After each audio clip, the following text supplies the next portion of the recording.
welcome back to my channel. My name is Blessing and I welcome every one of you who is coming here for the first time to subscribe to my channel.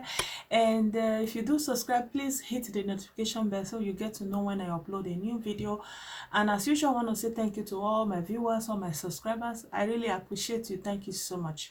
In this video, I just want to talk and discuss what is going on in Imo State, what is happening by the judiciary of Nigeria, that they can just truncate the people's desire like this, that Ihedioha is being thrown out and Uzodimma is being brought in. And it was just yesterday that the Supreme Court gave the order and just kind of smashed everything. And right now, Uzodimma is already sworn in today. And if you go to Imo State today, there is a heavy military presence. You would think that war is about to break out. And it should not be so. This is so outrageous. I don't even have the adjective to describe this thing. And for me, what is even the most sad part of this is because today is the 50th anniversary of Biafra, and we should be talking about Biafra, remembering our lost ones and remembering our dead, reminiscing on what happened, talking about the way forward for our nation and our ethnic nation. But here we are talking about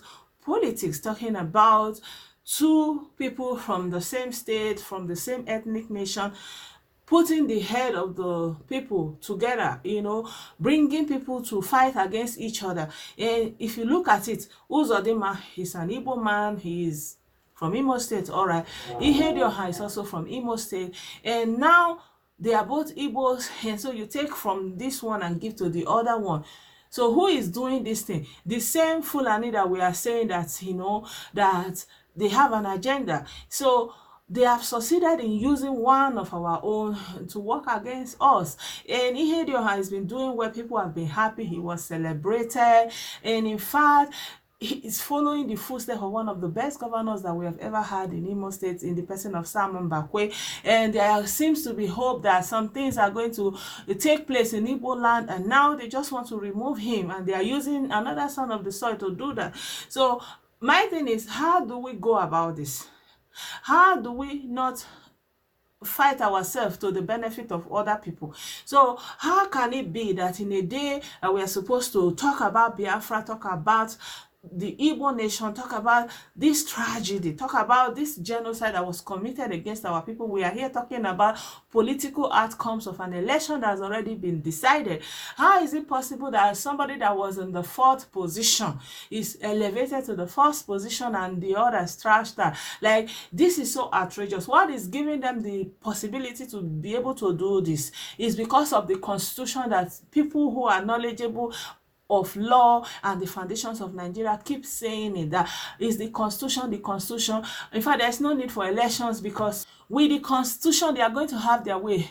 Nonetheless, no matter what you do, however you vote, they will count it and give you the outcome they want. Something similar like this has happened before. It has happened, I think, Osun State, and someone won, and before you know it, it was just overturned in broad daylight, and there was nothing anybody could do. Even people who were fighting were like, okay, the person that was put in is a Yoruba man, and the person that was taken out is also a Yoruba man. So are you going to fight against yourselves because of the intentions of someone else from another ethnic group who has his own ethnic agenda?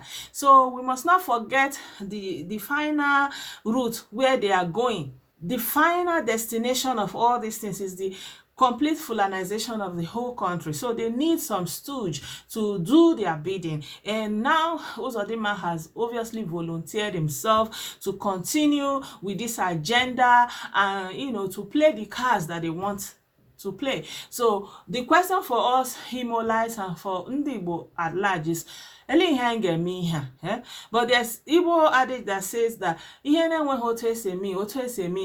so there will be a way out for us to go around this. And I hope that we are not going to be starting to fight each other openly and cursing and having war in Imo State or in the whole of Igbo land. And they have been doing this. They are very meticulous. They can calculate. They do their stuff, and they know that you're not going to do anything. You are docile. You are passive. You can only rant on social media and all those kind of a thing.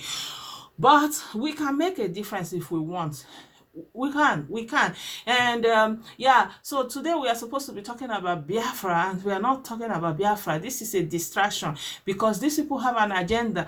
People are dying in Nigeria, they don't care about it. They are just caring about, their political agenda. People die, the president doesn't even give a speech, doesn't even acknowledge that something has happened, but within a few minutes he's congratulating somebody who has overturned the will of the people. If not for the constitution, the fraudulent constitution that they wrote and imposed on the people, how will it be that somebody from a center will be determining what is happening in the local? Is it not the locals that determine who becomes their governor? Is the locals that supposed to have the power to determine how their life is run?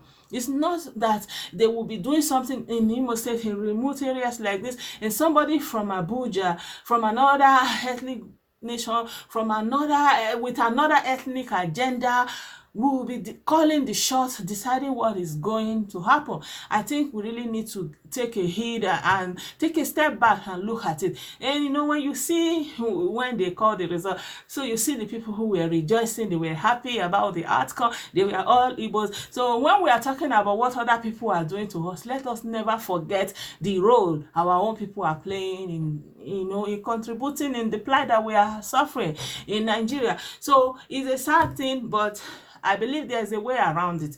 And God will give us the wisdom to do what is right, to do what is just, to do what we need to do to secure our life. And if any one of us decides to be the pawn in the hands of Islamic jihadists and people who have Islamization and Fulanization agenda, then he will have to bear the responsibilities of it.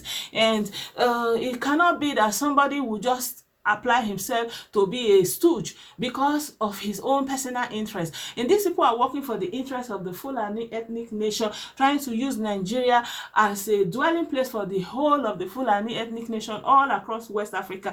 And you have just Igbo men that are just thinking about themselves in isolation, not in a collective of the whole of the Igbo race. They are just thinking about themselves. Are they going to exist in isolation? But they ride on the back of the Igbo nation, but their aim and their goal is just gluttonously for their own personal needs. But at the end of the day, it is Oha that will decide who is the Eze. It's not the other way around. So it's a sad thing, it's an annoying thing, and it's worthy of venting. But please let us know that there will always be a way out of all these things. It was so annoying for me to hear somebody saying that Olu is going to rule Imo State, and anybody that doesn't like it should go and kill themselves. And we are not talking about the Fulani claiming born to rule, and within Igbo land somebody is saying this kind of a thing.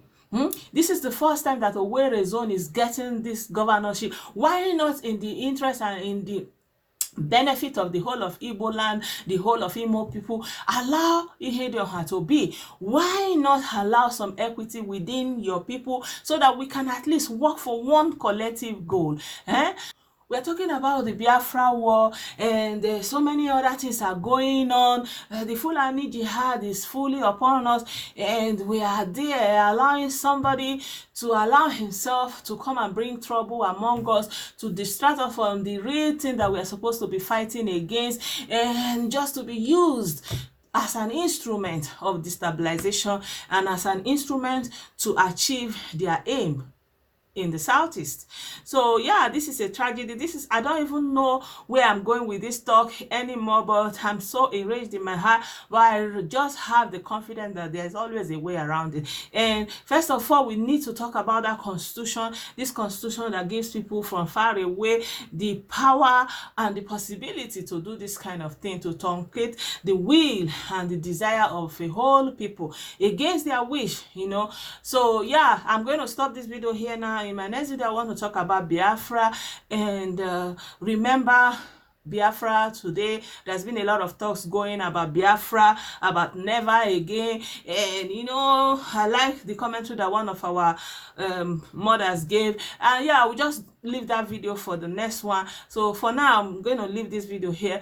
Please subscribe to my channel if you are yet to do so, and I will see you very, very soon in another video. Thank you so much. Do not forget to subscribe to my channel. It's very important. Thank you so much. See you soon. Bye